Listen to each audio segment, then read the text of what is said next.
Okay, so now that I have the power supply disconnected from the motherboard, I'm going to get the case out of the box.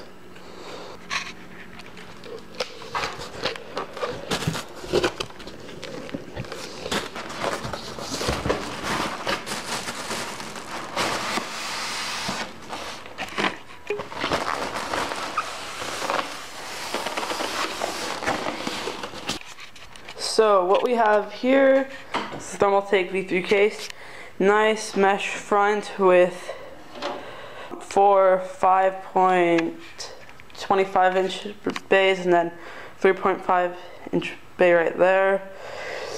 It only comes with one 120 millimeter exhaust fan, and you can mount a fan here, here, here, one down there, and then one in the front. So let's open it.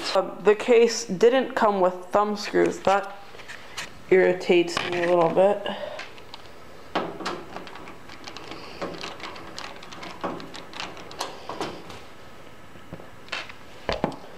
So as you can see, it has the window there. I was worried that, because in one of the reviews it was saying there was nothing to grip onto, but there's a thing right there.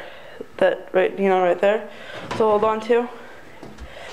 So it has a dust filter down there, and the cable for the fan is actually, it's in this nice black fabric type thing.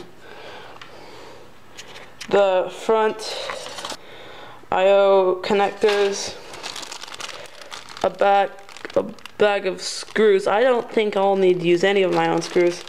A speaker for the motherboard, but our motherboard has a speaker built in. Now I'm going to install the motherboard.